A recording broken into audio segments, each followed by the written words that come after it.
Olá pessoal, continuando nosso ciclo de leituras e estudos, eu vou ler o livro História da Civilização Mundial, tá?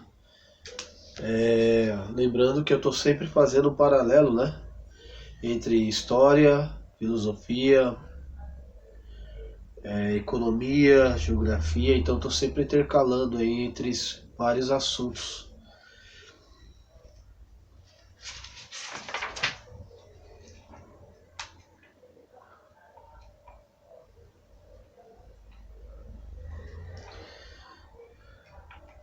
História da Civilização Ocidental é um livro bem completo que vai desde a introdução à história, né, até a segunda parte, que era de ouro da Índia, né? Vai até a seção do Islã, realização bizantina. Eu vou pular a introdução à história, porque ao meu ver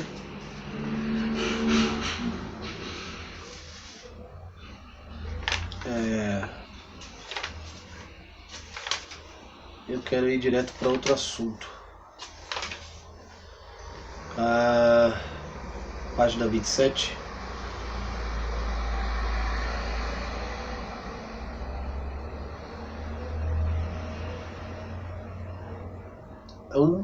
As primeiras culturas humanas. O traço característico da cultura humana, que mais claramente a distingue do comportamento dos outros animais, é a herança que cada geração recebe de grande parte dos padrões de conduta de seus ancestrais.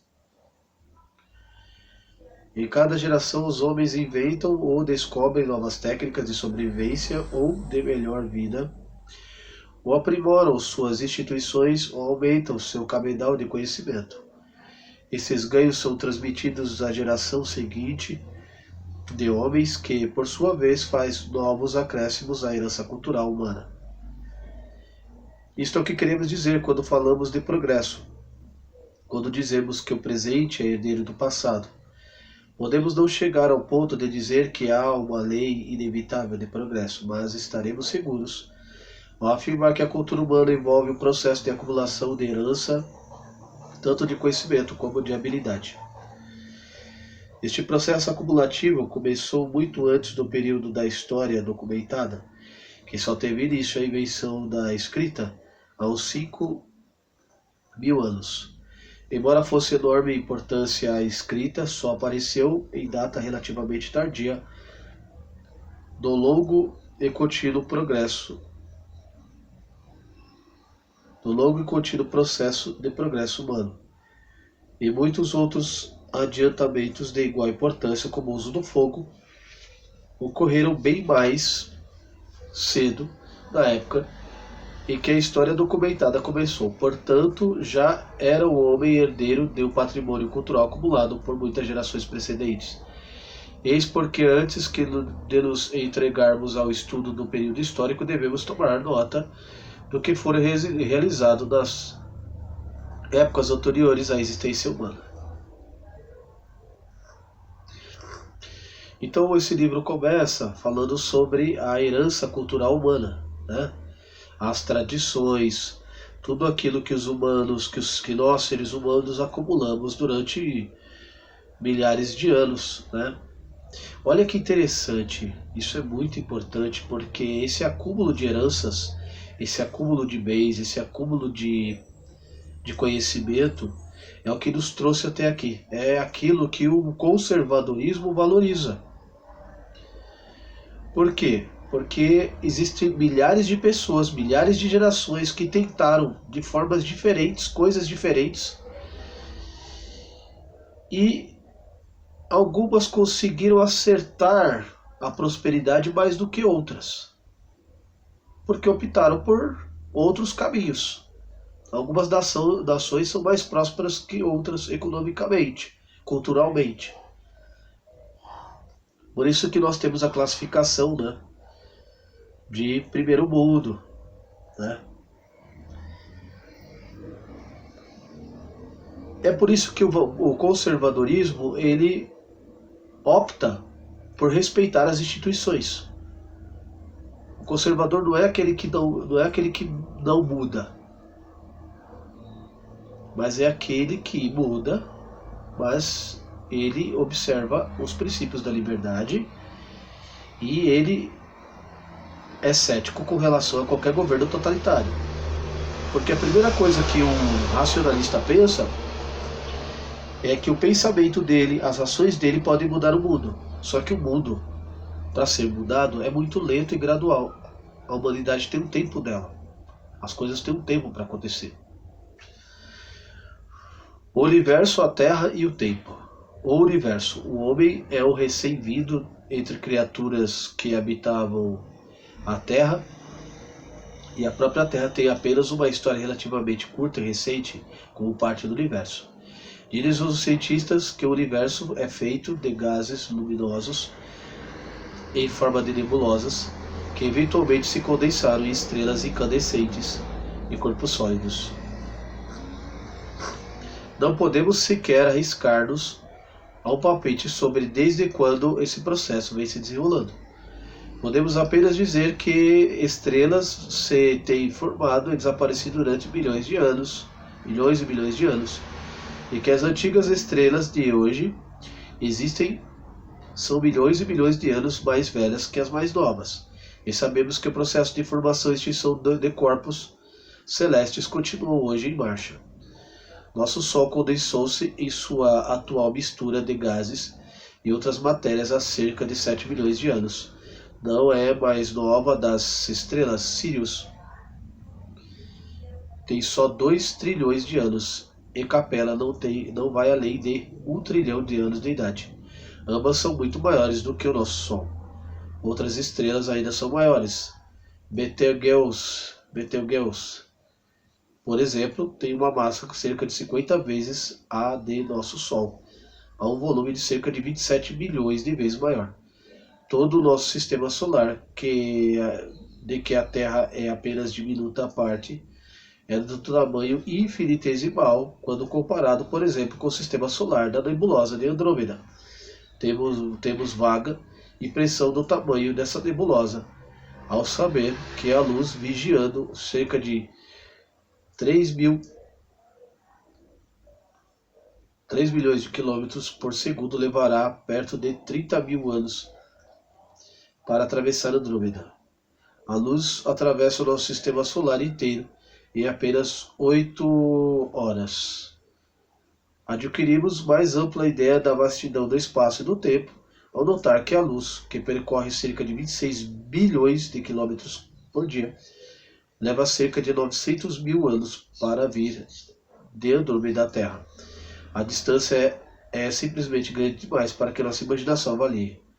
Vemos Andrômeda hoje por ondas de luz de que lá partiram no tempo em que os mais antigos seres humanos cambaleavam pela Terra em sua infindável procura de alimentos. Durante toda a expansão da existência humana, essas ondas de luz vieram velozmente pelo espaço, para só alcançar a Terra em nossa época.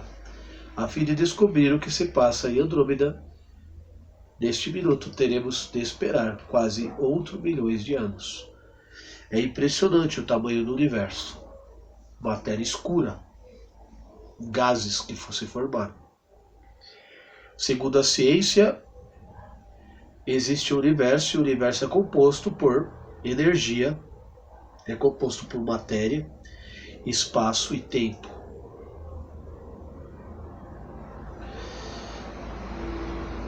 Na mitologia grega, os gregos acreditavam que o universo vem do caos. O primeiro deus é o caos, o vazio, o nada.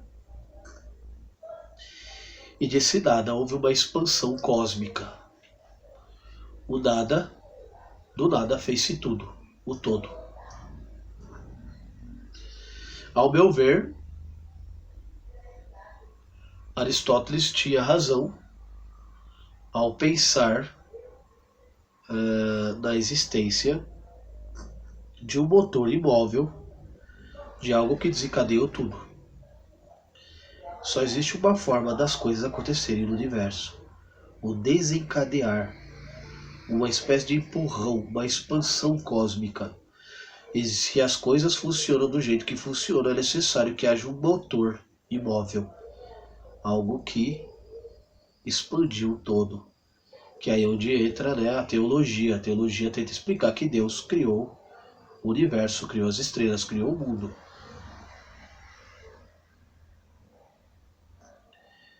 Para os cientistas existe a teoria do Big Bang, que houve uma explosão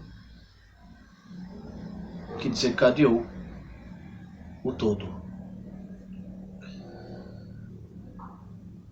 Ao meu ver, Aristóteles tinha muito mais razão. A explicação de Aristóteles é muito mais plausível dessa energia, desse ato em potência que desencadeia todos os seres, todas as coisas. É necessário que haja movimento, que haja expansão de um poder, de uma potência, vamos dizer assim, atômica, algo de um núcleo que se expande do ponto zero para o todo. E isso envolve muita energia, muito poder de consciência cósmica. O universo, a Terra e o terreno. O universo. O homem é um recém-vindo entre as criaturas que habitam a Terra. E a própria Terra tem apenas uma história relativamente curta e recente como parte do universo. Dizem-nos os cientistas que o universo é feito de gases luminosos em forma de nebulosas que eventualmente se condensaram em estrelas incandescentes e corpos sólidos. Não podemos sequer arriscar-nos a um palpite sobre desde quando esse processo vem se desenrolando. Podemos apenas dizer que as estrelas se têm formado e desaparecido durante milhões e milhões de anos, e que a mais antiga das estrelas que hoje existem são milhões de anos mais velha que as mais novas. E sabemos que o processo de formação e extinção dos corpos celestes continuam hoje em marcha. Nosso Sol condensou-se a sua atual mistura de gases e de outras matérias há cerca de 7 bilhões de anos. Não é mais nova das estrelas Sirius, tem só 2 trilhões de anos e Capella não vai além de 1 trilhão de anos de idade. Eu acho que eu já li isso aqui e eu estou lendo de novo, então eu vou passar para frente. A Terra, lar do homem. Depois desses números astronômicos relativos ao espaço e ao tempo, é um alívio voltar à Terra. Já notamos que as estrelas aparentemente se formam pela condensação de nebulosas. Mas isso não completa o processo, pois às vezes as estrelas se rompem em sistemas solares de planetas que giram ao redor da estrela-mãe. E às vezes os próprios planetas dão nascimento de satélites, como sucede em alguns dos que rodam em volta do nosso próprio Sol. O nascimento da Terra verificou-se pelas vizinhanças, que há cerca de 2 milhões de anos tem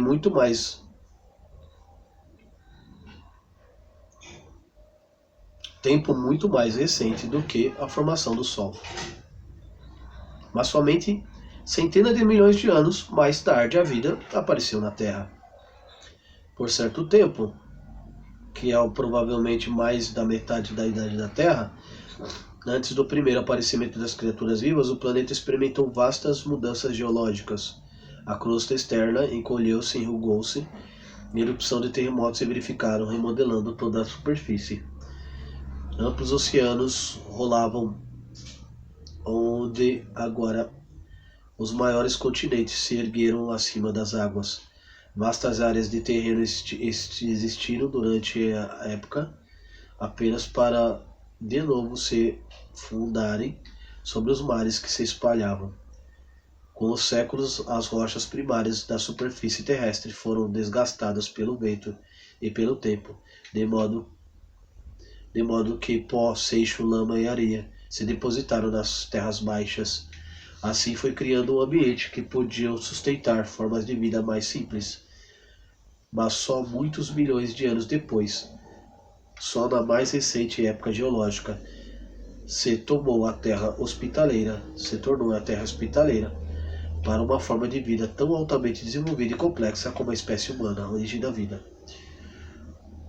O que a vida é e de onde veio, eis uma questão que ninguém deu resposta em termos que todos os homens possam compreender e queiram aceitar. Muitas religiões antigas e modernas têm oferecido explicação que atribui a criação da vida ao poder sobrenatural. Algumas dessas explicações e de outras teorias que se têm apresentado também, tanto em tempos antigos como os modernos, foram abandonados com o aumento do conhecimento científico e da Terra e do homem. Mas os próprios cientistas ainda não descobriram uma resposta plenamente satisfatória. Descobriram os cientistas, porém, que as mais simples formas de matéria viva não são muito diferentes da matéria sem vida. Certos processos que se verificaram nos organismos mais simples não são dissemelhantes das mudanças experimentadas por alguns dos cristais mais complexos. Sugerem alguns cientistas em sequência que a essência da vida é uma questão de reações químicas. Essas reações podem ocorrer em qualquer parte, a qualquer tempo, se as condições forem favoráveis, e as condições da Terra se tornam favoráveis à tais transmissão da matéria sem vida para organismos vivos num tempo há alguns milhões de anos. É interessante pensar que a vida é um processo de mistura, né, de condensação. A vida é uma mistura de elementos químicos, e aí houve uma reação química que fez com que as coisas ocorressem. Reações químicas complexas, né? Existem algumas visões que dizem que é necessário um alquimista, alguém que entenda muito de química para fazer isso. E ele fala sobre as explicações sobrenaturais, uma força sobrenatural fez todas essas coisas. Basta você ver que é necessário vários elementos como hidrogênio, carbono, oxigênio. Nós temos vários elementos da natureza como ferro, fósforo, cálcio, potássio. E todos esses elementos se combinaram para fazer formas complexas. Somente uma inteligência superior, ao meu ver, para fazer tais coisas. Ao meu ver, algo muito sobrenatural aconteceu. O tempo geológico. As primeiras formas de vida apareceram na Terra há mais de 500 milhões de anos. Embora nenhuma criatura semelhante ao homem surgisse até perto de 1 milhão de anos passados, o espaço de tempo desde o primeiro aparecimento da vida é dividido em 3 eras principais, subdivididas por sua vez. São elas: primeiro, a Era Paleozoica, ou Era da Vida Antiga; 2, Era Mesozoica, Era da Vida Média; e 3, Era Cenozoica, Era da Vida Recente. A Era Paleozoica é a maior de todas as eras geológicas, tendo mais de 2 vezes a expansão da Mesozoica. Essas primeiras 2 eras juntas cobrem cerca de 430 milhões de anos, ao passo que a Era Cenozoica dura somente cerca de 70 milhões de anos. A Era Cenozoica compreendeu 2 subdivisões: o período terciário, ou Era dos Mamíferos, e o período quaternário, a Era do Homem. O período terciário extenso incluiu cerca de 69 milhões de anos, ao passo que o quaternário curto abrange apenas últimos milhões de anos. Alguns sábios preferem incluir o período quaternário no terciário, por ser o quaternário muito menor. Aqui, porém, falaremos do terciário e do quaternário como períodos separados, porque o quaternário é a era em que o homem apareceu. É, portanto, o período em que este livro principalmente lida. O período terciário é costumariamente dividido em 5 épocas: 1, o Paleoceno; 2, o Eoceno; 3, o Oligoceno; 4, o Mioceno; e 5, o Policeno. O período quaternário subdivide em 2 épocas: o Pleistoceno, primeiro; segundo, o Holoceno. O Pleistoceno é muitas vezes dado como a idade do gelo, estendido pouco menos de 1 milhão de anos. O Holoceno é muitas vezes citado por período recente e só abrange os últimos 10 mil anos. Esta é a época durante a qual raças de homens do homem moderno primeiro apareceram e que a civilização humana surgiu. O homem, o período primitivo, como deve ser distinto de todos os outros animais, inclusive macacos antropóides, apareceu provavelmente durante a parte primitiva da época do Pleistoceno, no período quaternário, mais ou menos há cerca de 1 milhão de anos. Foi perto do princípio da Idade do Gelo, quando o clima da Terra sofreu uma série de alterações. Essa Idade do Gelo incluiu 4 eras glaciais sucessivas, cada uma das quais seguia por um período aquecido. Vivemos hoje nos últimos desses períodos quentes. Não sabemos por que razão essas grandes mudanças climáticas sobreviveram no início da época quaternária. Podemos, porém, ver o efeito que elas tiveram sobre a história do homem. Sabemos que no período da glaciação, grande parte da Terra foi coberta pela água, e durante o período quente ou interglaciais a Terra voltou a erguer-se e o tempo tornou-se seco. Por vezes, nesse período quente interglaciais, a Europa e a África formaram um só continente, que se juntaram a Gibraltar, Sicília e Ilha Britânica fazia parte do vasto continente. O clima europeu meridional na África Setentrional não era então o mesmo de agora.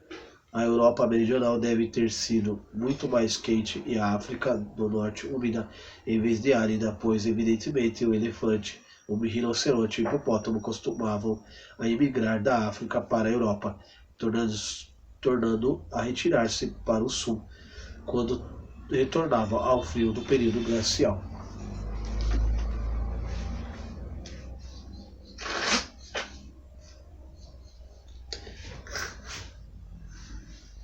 O que a gente pode observar é que na catalogação científica nós dividimos em várias épocas, desde a formação das primeiras rochas até o período de mudança de temperatura. Para a tese científica, a Terra era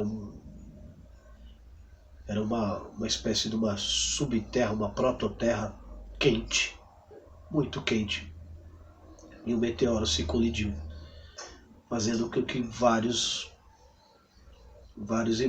tipos de materiais vindo do espaço pudessem condensar e houvera as primeiras formações de oceanos.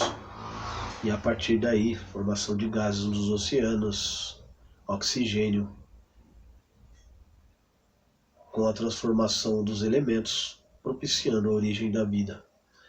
E dentre essas criaturas nós temos o Homo sapiens da espécie Sapiens sapiens, que veio depois, 1 milhão de anos depois.